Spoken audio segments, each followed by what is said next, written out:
I think we're live, Jen. We are. Good morning, almost Hi. almost afternoon. Good morning. I know it's a gross day over here. Is it gross where you're Is at? it? We actually have the sun out. It's been cloudy for like the past 5 days, and we'll have sun for a few days, and then I guess starting Saturday night or Sunday, we're supposed to have rain. We were supposed to have rain this week. It was just clouds. It never actually turned into rain, Mm, which is always a little disappointing for us because we need the we all need rain so it. badly. Well, we got it, So, girl. I was coming home from something with the kids last night, and I had to drive like 20 miles per hour on the expressway because the rain was so bad. oh, See, so heavy. Yeah, yeah, it was yeah. not fun. It was not fun at all. And No. actually, this has made me a good reminder. I don't know about you, Jen, but I'm really good at caring for everybody else but me. Are you good at Oh, that? so true. That is so true. Yes. So I am glad we just talked about the rain because I went to the eye doctor earlier this year. Remember, I got my new Mhm. glasses. Yes, you got your new I was glasses. so excited, and now I can't see. Like I don't know what's going Oh, on. Like it, no. I've been wearing them since I guess I've had them for like 3.5 months, and they were Mhm. a different prescription but lower than what I was at. And anyways, now I Interesting. nothing works. In fact, when I was Oh, driving no. I in the hate that. rain last night, I told my husband, I said, "I That's think the worst. I see better with no glasses." Like, I think That's scary, right? That's a it scary is. feeling. Yeah. It is. Yeah. So I made a note. I need to call the eye doctor. I keep forgetting to do it, but because when you just work from home Yes. and you just tolerate I stuff. know, you forget. And I had to do the same thing. I have an appointment Friday to go in and get my glasses checked because I realized my neck was hurting because these glasses are not the right Ah. for the computer, and I was doing this more and more. Oh, because you And have so do you I have the could see fade? because I have progressives. Oh, Yeah. Jen. So to find the spot where I could actually see well, I was doing that. I was like, "Why is my neck hurting so much?" Oh Oh my, my I need gosh. to fix my glasses. Yeah, well, I told my husband last night as I'm driving home. First of all, I thought it was just part of getting old, Jen, that It your it eyes is. don't like driving in the dark. So I'm like, told my husband, I'm like, "You Yes, that's can't also see true. this, can you?" He goes, "I can." And I'm like, "Are you sure?" Because it's dark. He's like, "Yeah." I'm like, "Okay, so maybe it's not just a sign of getting old." But then I also like when it rains, so that it was dark Oh, and yeah. rainy, and so finally last night I said, "I have to go." And then I was telling Yeah. you before we started, um, this is gonna be fun because I can barely move this way or this way because I didn't wake up. I just have like immense back pain. Like it's insane. So I oh, think the fact that we sit so much just disposes us to neck pain, back pain. It's just your body's not meant to sit as many hours a day as we do. And it right. doesn't take much. I mean, literally, you can roll over in bed and go, "Oh, ow, what did I just do?" And I didn't do anything. No. It does not take much. And that's No. unfortunate. Oh, fun things. What? These earrings, What they're are bookshelves. oh, let me put on my My glasses. lovely Lily and Sparrow. Jen. They're Oh, little I bookshelves. love They have them. like books and a little plant and a mug and some fun things. They're actually rather heavy, so I probably won't leave them on for long periods of time. But Oh, they're speaking of beautiful. writerly things, cute little book. I mean, when I saw them in her shop, I just had to get. How could Is I that not your get friend? bookshelf earrings? Is that your Yeah, friend my who does daughter's friend. My daughter's friend. Yeah, Christine from Lily and Sparrow Clay. And she did, this was really fun. She did a 12 Days of Christmas earring Oh. secret giveaway. So I bought the box for my daughter and I to share. And so we got these cute little burlap bags with a different pair of earrings. And so every day we have our advent calendar and then we have our earrings. So, Okay, that's sometimes we way get fun. chocolate, sometimes we get earrings. It's really fun. Last year we did tea. We did an advent calendar of tea, and that was okay. But some of the teas were a little weird. We're like, Mm. yeah. Okay, why don't Earrings sounded better. next year, I'm writing it down, Jen. An advent calendar of books. Ah, Yep. yes. I've been coming up since I'm in planning mode. I've been coming up with some Hmm. creative things for how to promote kind of the work that we do and that our authors do. Hmm. And that would be really fun, even like if it's a 12 day of like leadership books or whatever, and have something Yeah. that I don't know, that'd be really cool. Making a note, give me an ideas. It's fun. Yeah. So, I mean, back when the kids were little, we did like, Lego advent calendars. My kids are doing chocolates. They Yeah. Trader We do a Joe's. lot of So chocolate. yeah, so the Yes. kiddos art teacher does a Inktober with them, and if they do Oh, the yes. I Inktober, saw that when I was there. yes, then they That was win so cute. a advent calendar of chocolates from Trader Joe's. Did you know? I didn't look this year. Last year, Trader Joe's had an advent calendar for cats and it had cat treats in it. No, I It did was not. very cute. Needed that. Yes. Yeah, so it had, it's just a picture of different kitties, different doors, right? Not the cats can read or open the doors But it or makes care. I had to keep it whoever's in the happy. pantry with the door shut to keep the cats from tearing it open because Raja was going to tear it open. So every day they'd get their little treat and they're like little catnip treats. Well, two Whoa. of the three cats like them. Pippa does not like catnip. She's a weird cat. She does not like catnip. The other two think, it's crazy. But so they were very excited. I did not tell them they weren't getting kitty advent this year. Well, it's a good thing that they don't understand. Anyway. They don't understand. They have no clue. That's sweet. We were actually just talking about cats because yesterday, because the local humane society here, my husband and I, that's where we've done some fostering. And last weekend or 2 weekends ago, we found ourselves a couple of hours where we didn't have something to do, which is extremely rare. And we probably Yes. had stuff we wanted to do, or we should have done. We just didn't want to go home.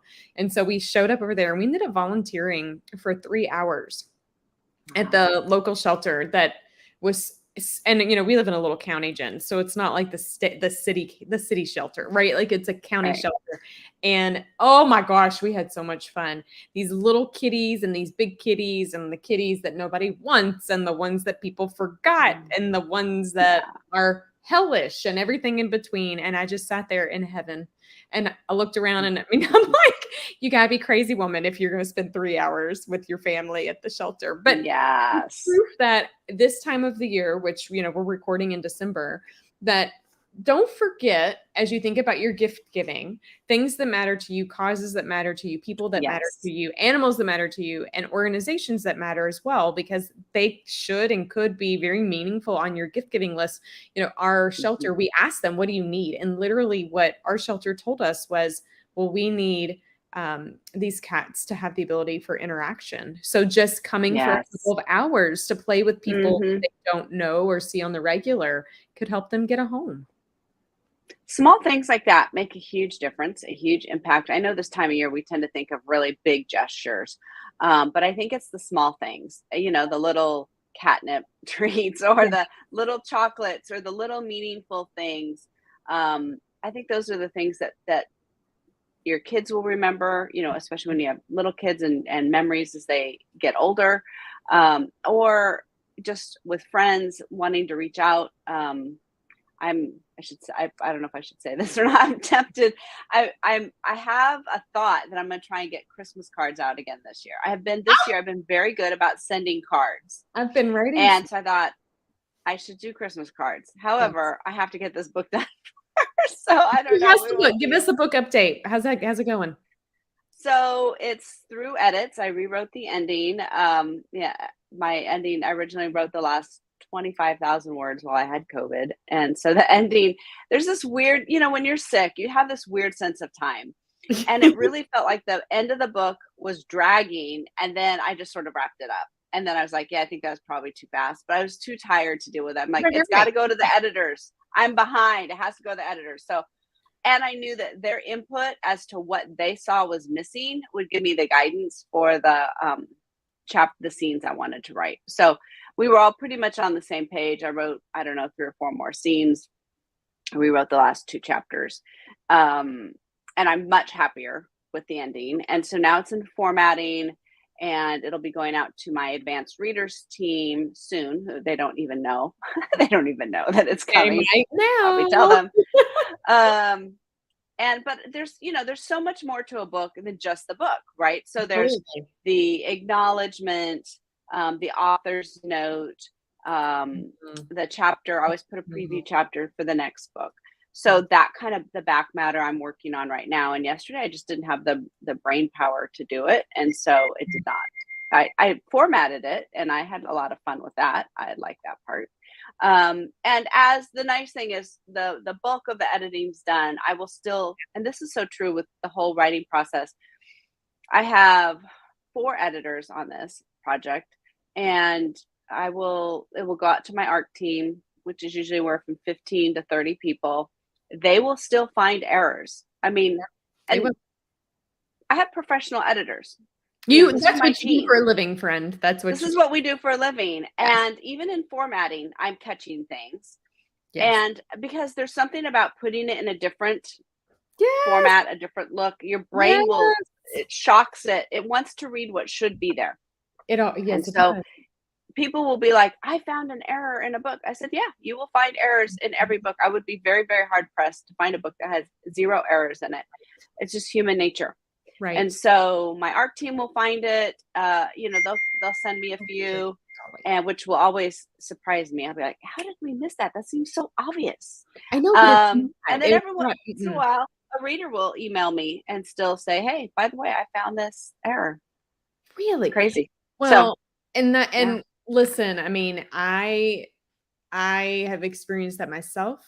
I actually find it funny, Jen. I don't know if you do. Maybe this is just really sick industry humor, but I sure do enjoy when I'm reading like a New York Times bestseller and I find an edit. I'm like, ha, see, they have them too. Yes.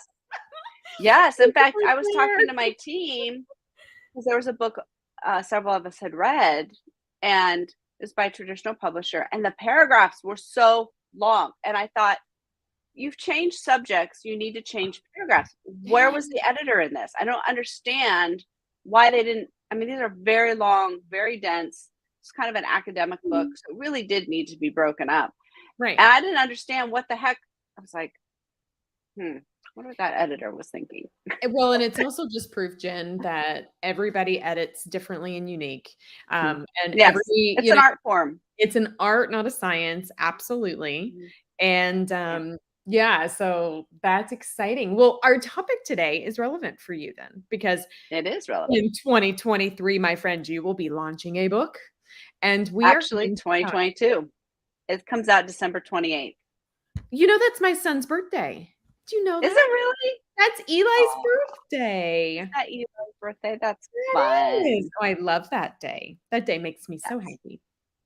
And it's gonna make me happy The funny thing is, I had recorded a video for my clients on how to set up a book for pre-order, and it was this book.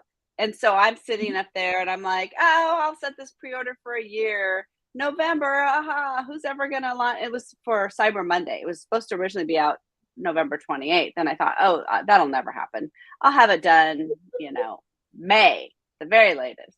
Life had other plans. And then I ended up having to ask Amazon for a 30-day extension on the pre-order. So it's coming out December 28th, which is actually, I think, a better day than November 28th. Yeah. But it's funny to go back and look at that video. I was looking at it to send to a client. I thought, oh, that's really funny. Here, I thought I would never run a pre-order so far in advance. But this is the thing people run into with book launches. Life happens. Sometimes the book takes longer. And then you don't realize how many things you need to do to set up for a book launch. A book launch is just not a one-day thing. So a lot of times people do not leave themselves enough time. And I usually tell authors, and I know you do too, from the beginning, be thinking about how this is going to go out to the world. How are you going to launch it? What's going to be important for that? And Jen, again, if we were planning people, I would say we planned this chat, but we didn't.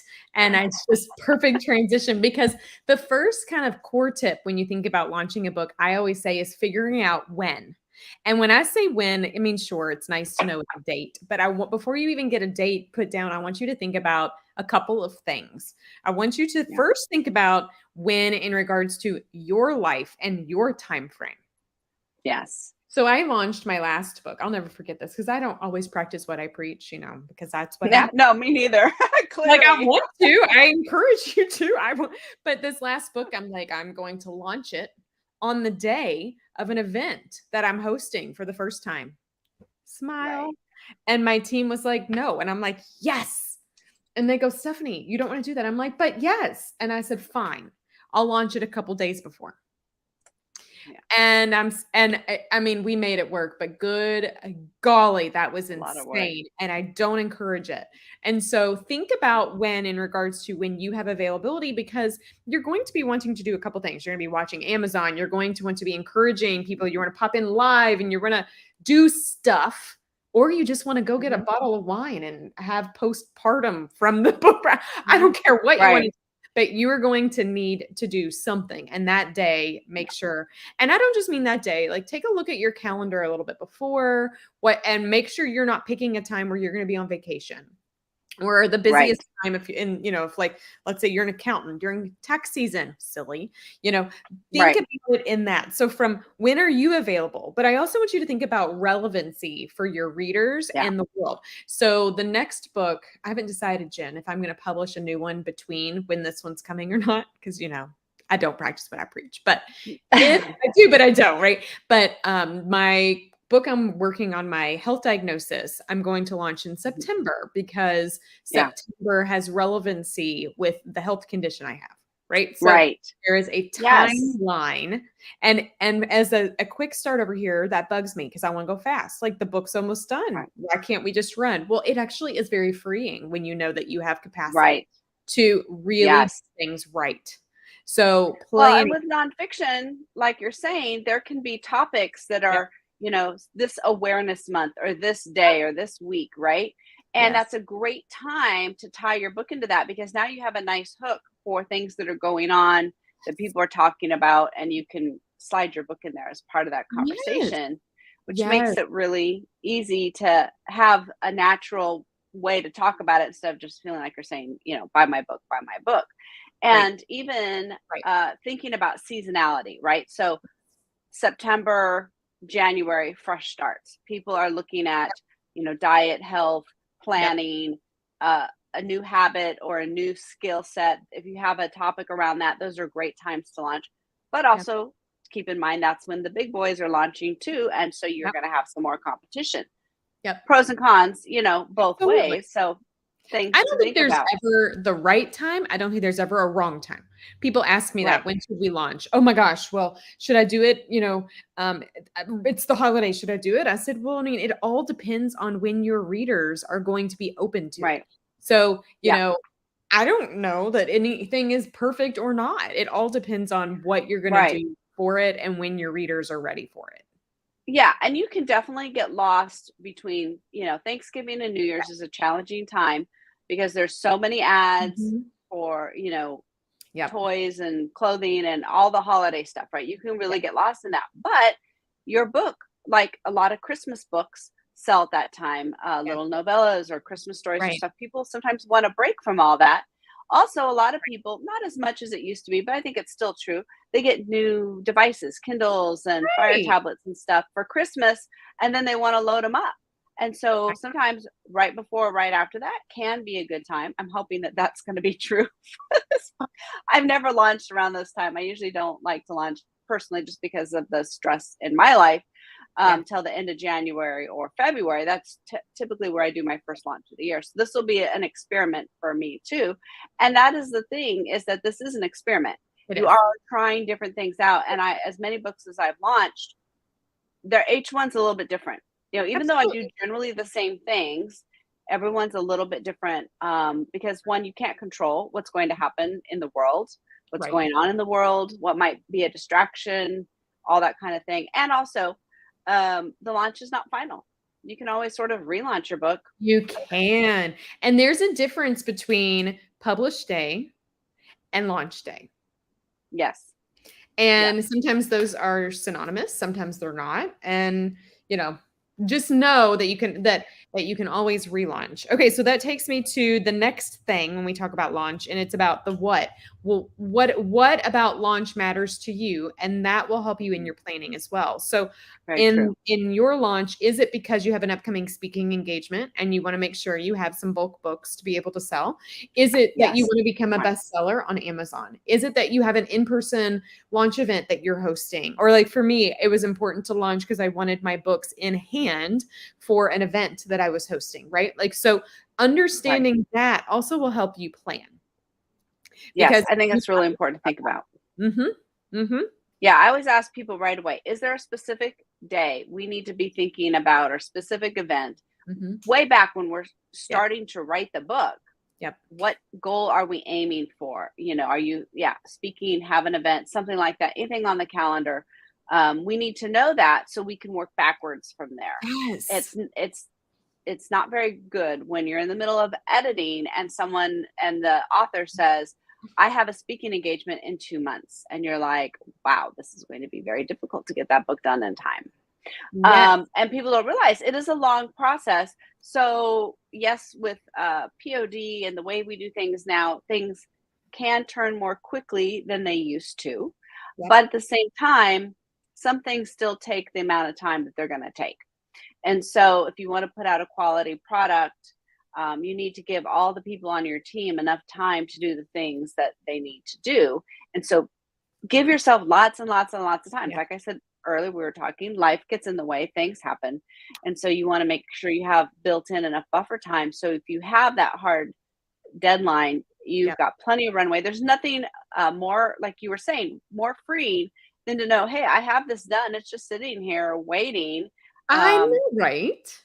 and you can add other things if you want. You can Right. do other things, Right. but you have the freedom now to know it's going to be out there on time. We're not going to be waiting for books. And I have heard horror stories where people had big launch parties planned Yep. and the books got hung up on Yep. Amazon and they didn't get shipped in time. And so have a Yep. launch party with no books.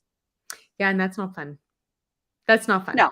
No. Well, and if like let's say becoming a bestseller is something that you is on your to-do list, well, you need to make sure you plan enough time to be able to recruit a launch team, leverage the Yeah. street team, get your details in place to make that happen. So you want to make sure you understand what matters to you in regards to this launch and then how you're going to do it, right? Like so Right. all of that goes into planning because if the how is well, I need copies of books in hand. And so I need to go backwards. And you need to give yourself wiggle room because, I mean, there was a time during COVID where there was a paper shortage, Jen, right? Where, Right.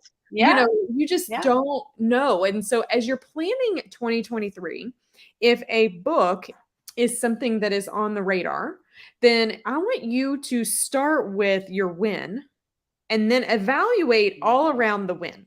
Like not I love just that. what is the timeline for you, but how does your readers, react to it? What's the Mhm. world, what's happening in the world, what's happening in your family or your business? Right. And then start thinking about, okay, well, what do I need and how am I going to do it? And that is going to help you go Yeah. backwards to figure out, all right, well, now I can plan a September book launch. And I know that in January, these are the things I'm going to start with.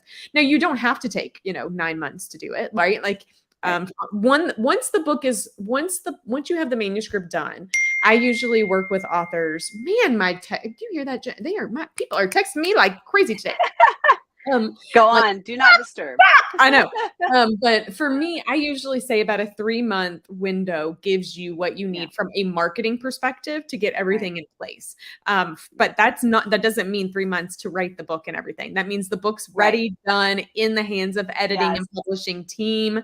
And now we're Yeah. working on the marketing of the launch. So next week, we'll go a bit deeper into some specifics of additional planning, less about timeline and how, but more about things I want you to be thinking about when you are not just launching. We'll probably next week talk a bit more about ongoing selling and how to plan for the selling Yes. of your book seasonality. So that'll be a fun discussion. But book Great. launch is something that is ever evolving, ever discussing topic in my It space. is. Yes, and it's a great place to be creative, to have Yeah. fun, to do something unique.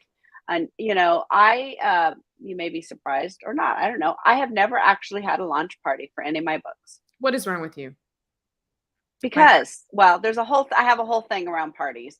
But the most embarrassing thing, and this happens with book signings too. There's a whole Twitter thread about an author who had a book signing and like 3 people showed up, a big name author, and other authors chiming in saying, yes, this has happened, right? So book signings can be really challenging yeah. because unless you've seated people who guaranteed said they're going to show up, it's very awkward in a lot of places. And sometimes launch parties can be that way too. So They I can have, be. They can yeah. be. But Jen, so I'll tell you all a little insight for my first book. So the second book my second book, I did no launch at all because it was a workbook and it was for a different goal. Mhm. Third book, I did not a formal launch event, but I did do a launch. But my first book, man, I was so pumped. And so I was, I don't do anything like halfway. I Right. don't know how to do that. I have to go to 200%. And so I had 3 launch events, Jen, and I had them every weekend in a month. So every Sunday. And I had my launch team members help me identify locations. So one person worked at a pizza place. We had one there. And one was at a local park. And then another one was at an event where we had custom made art done. It was really kid focused. Okay. And Mm-hmm. that feeling of, is anybody going to show up? I thought, why did I do that? I had almost 200 people on my launch team, give or take. But I'm like, what if they all come to one and nobody comes to another? I had a panicky. So I Right. kind of had a conversation with the core and I'm like, you must come to all. Right. Come to all. Yes. And then by the end of it, here's what I realized. The launch event that I did was not the same type of a launch event as what other people might do. Because my goals of it, and this is good to think about when you're thinking about launch. Yes. What are your goals? It was to celebrate. It was about celebration for me. So the pizza place, I didn't care who showed up. I just wanted to eat really good pizza with my buddies. The park, didn't care who showed up. It was about going, and we had a cake. And I did have I have a cake lady. She's my buddy. She made our wedding cake, and she's made all these different cakes for us. But she made a cake. I gave her a challenge. I said, everyone, I want a different cake that aligns with the book.